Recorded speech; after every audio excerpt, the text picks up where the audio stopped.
बिस्मिल्लाहिर्रहमानिर्रहीम। Dear students, अस्सलाम वालेकुम। मैं आपका टीचर अली नवाज़ और आज मैं लेकर आ गया एक और न्यू वीडियो जिसके अंदर हम अपने मीडियन के उसी टॉपिक को दोबारा से कवर अप करेंगे, लेकिन मीडियन के फर्दर डिटेल्स को देखेंगे।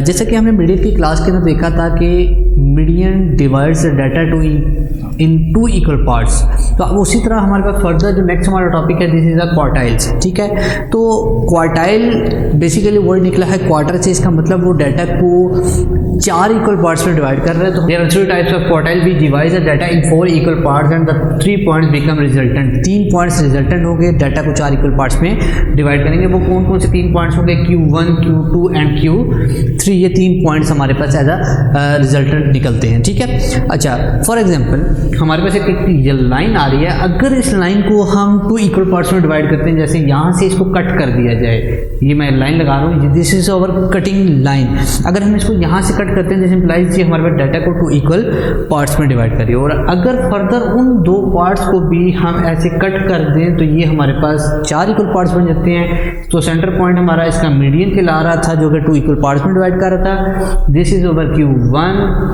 This is Q2, this is Q3। सो हमें ये पता चल गया कि हमारा जो डाटा है, जो पॉइंट्स आ रहे हैं Q1, Q2, Q3, वो डाटा को 4 इक्वल पार्ट्स में डिवाइड करने हैं। पॉइंट्स आगे 3, जिसमें एक Q1 है, एक Q3 है, जो 2 हम पॉइंट्स फाइंड करेंगे, और Q2 हम फाइंड नहीं करते बिकॉज ऑफ वाई Q2 और मीडियन हमारा एक ही पॉइंट है। हम Q2 फाइंड करें या मीडियन फाइंड करें एक ही बात है, तो हम मीडियन तो पढ़ चुके हैं। सो नाउ अब हम बात करते हैं कि इसके फार्मूले में क्या डिफरेंस होगा। जो फार्मूला हम मीडियन का पढ़ते आए हैं, हम मीडियन का फार्मूला पढ़ते आए हैं, वही फार्मूला हमारा क्वार्टाइल के अंदर यूज़ होगा।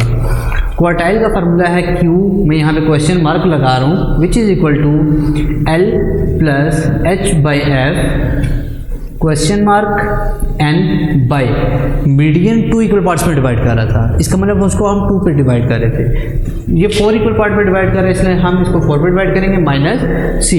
अब चूँकि जहाँ जहाँ मैंने क्वेश्चन मार्क अप्लाई किया, इसका मतलब वहाँ कोई ना कोई एक वैल्यू आएगी, और हमारी वैल्यू मैक्सिमम है क्या?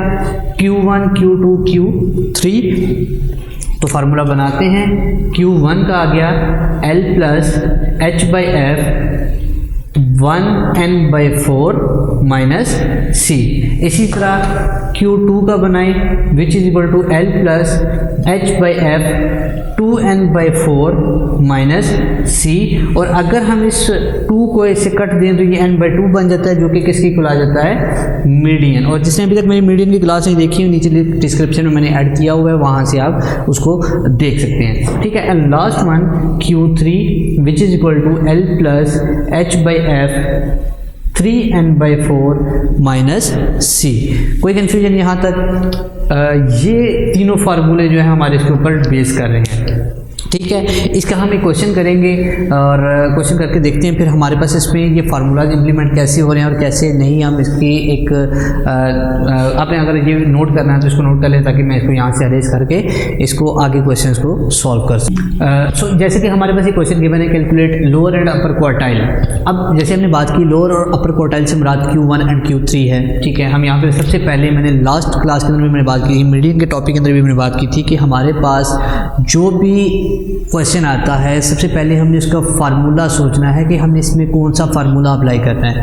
फिर उस फार्मूले को लिखने के बाद ही हमें मेन चीज़ पता चलेगी कि हमने अपने इस क्वेश्चन में कौन कौन सा टेबल बनाना है, किस किस्म की चीज़ें हमारे पास यहाँ पे इंक्लूड होंगी। तो हम सबसे पहले तो अपने यहाँ पे फार्मूला लिखते हैं। हमारा मेन फार्मूला जो यहाँ पे यूज़ होगा, पहला Q1 जो कि लोअर क्वार्टाइल का है, यानी L plus H by F n by 2 minus C।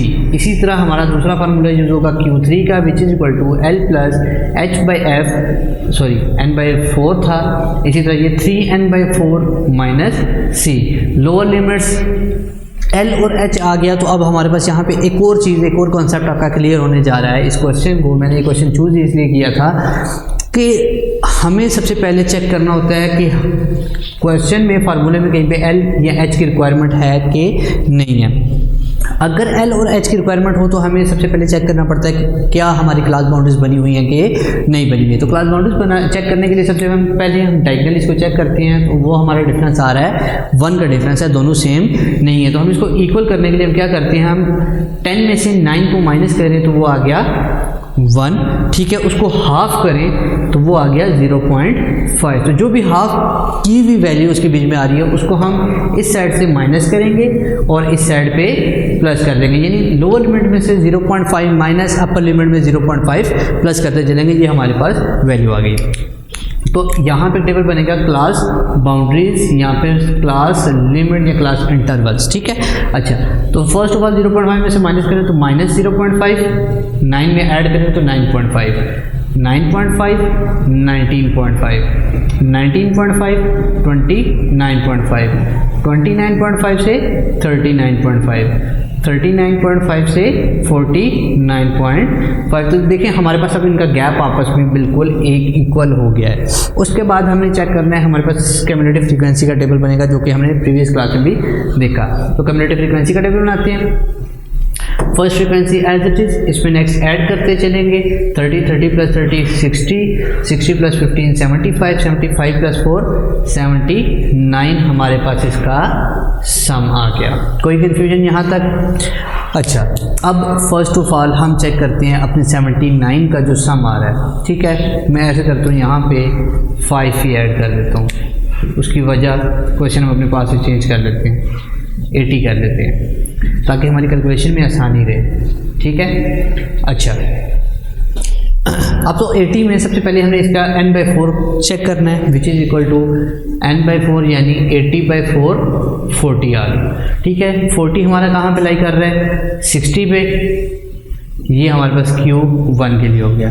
इसी तरह 3n/4 यानी 3 × 40 120, वो कहाँ पे लाई कर रहा है?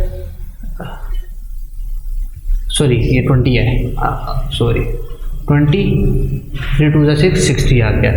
तो हमारी वैल्यू चेंज होगी, 20 हमारा यहाँ पे लाई कर रहा है, ये Q1 और 60 एग्जैक्ट आ गया, तो ये हमारा Q3 आ गया, जो कि इन दोनों के दरमियान ही कहीं ना कहीं मीडियन भी लाई कर रहा होगा। नाउ अब हम क्या करते हैं, अपनी वैल्यू लोकेट करते हैं। लोअर लिमिट यहाँ पे क्या है? लोअर लिमिट, अब जब हम क्लास बाउंड्रीज बना लेंगे तो हमने अपनी इन तमाम वैल्यूज़ को इग्नोर कर देना है और हमारी क्लास बाउंड्री फ्रीक्वेंसी और कम्युलेटिव फ्रीक्वेंसी से ही लेना देना होगा। तो दिस इज़ फॉर फर्स्ट, हमारे पास लोअर लिमिट आ गई 9.5 plus 10 divided by 20 into 20 minus 10, आ गया 9.5 प्लस 1/2 इंटू 10, तो 5 आ जाएगा। 9 प्लस 5 14, 14.5 हमारे पास Q1 आ गया। इसी तरह Q3 के लिए 19.5 plus 10 divided by 30 into 60 minus 30 plus 10 divided by 30 into 60 minus 30 आ गया। ये एग्जैक्ट 30 से कट गया तो 19 प्लस तो आ जाएगा 29.5 हमारे पास Q3। So Q1 and Q3 हमारे पास आ गया 14.5 एंड 29. ओके, तो अब हमारे पास इसी तरह Q1 एंड Q3 आ गया।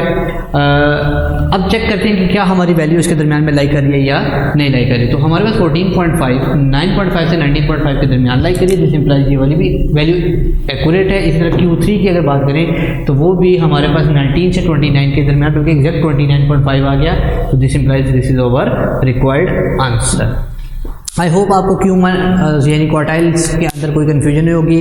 मीडियन और क्वार्टाइल, अब इसी के साथ बीसाइल और परसेंटाइल हम नेक्स्ट क्लास के अंदर देखेंगे और कुछ और एग्जांपल उसके अंदर सॉल्व करेंगे। फिर कुछ एज एन होमवर्क में आपको बीच में यहाँ पे ऐड करता देता चलूँगा। अगर आपको मेरी ये वीडियो पसंद आती है तो लाइक कर दें। मेरा चैनल नहीं सब्सक्राइब किया तो काइंडली चैनल सब्सक्राइब कर लें। और किसी किस्म की कोई कन्फ्यूजन है कमेंट सेक्शन में भी आप ऐड करें। कोई नया टॉपिक आपने समझना है, किसी किस्म का क्वेश्चन है, वो प्रॉपर आप कमेंट सेक्शन में ऐड करें। और मैं नीचे व्हाट्सएप नंबर भी ऐड कर रहा हूँ। अगर किसी और किस्म का कन्फ्यूजन है तो आप वहाँ पे पिक्चर बना के सेंड करें, मैं आपको डिटेल में पूरा उसका लेक्चर अपलोड करूँगा। Thank you for watching my video. Allah हाफिज़।